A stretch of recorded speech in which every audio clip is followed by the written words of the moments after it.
Bienvenue à Maison Morel pour une nouvelle chronique. Aujourd'hui, nous allons suivre la vie de quelques petits meubles que nous avons choisi pour certains de mettre en ton noir et merisier, donc garder du ton bois. Pour d'autres, de mettre tout en lac avec des différentes couleurs, un peu flashy, qui pètent, qui ressortent bien. Et pour un autre, une finition un peu plus originale et contemporaine, dans le sens où nous avons choisi de mettre un ton bois sur le blanc plus un ton métallisé.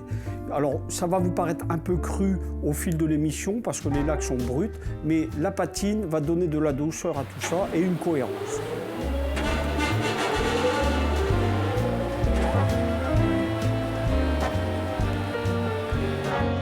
Entre les mains de Julien, on a teinté en merisier les parties que l'on souhaitait faire ressortir et qui vont rester ton bois.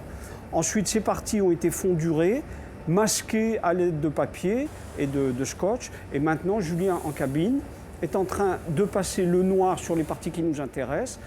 Ce noir, on va le laisser sécher un peu. Et par la suite, on va réuser certaines parties, les angles surtout, les parties qui nous intéressent, afin d'aller rechercher la veine du bois en dessous, ce qui va faire un contraste entre le ton merisier et le noir. Un petit coup de vernis, un remontage, nettoyage des quincailleries et on aura un magnifique petit meuble.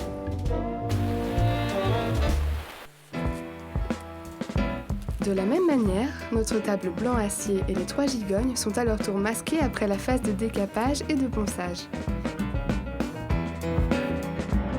Et c'est un nouveau passage en cabine pour l'application de la laque acier qui donnera un esprit contemporain à l'ensemble.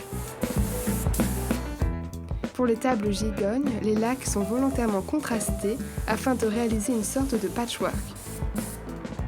Avant la patine qui assure la brillance, les tables sont démasquées et le gexage permet de vieillir volontairement certaines parties du bois à l'aide d'une laine d'acier.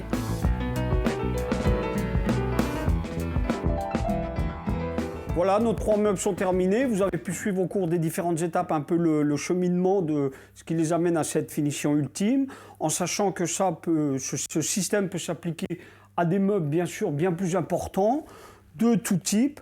L'important, c'est de respecter le meuble. Voilà, c'est terminé pour cette chronique. N'hésitez pas à venir nous visiter. Rendez-vous le mois prochain pour d'autres découvertes.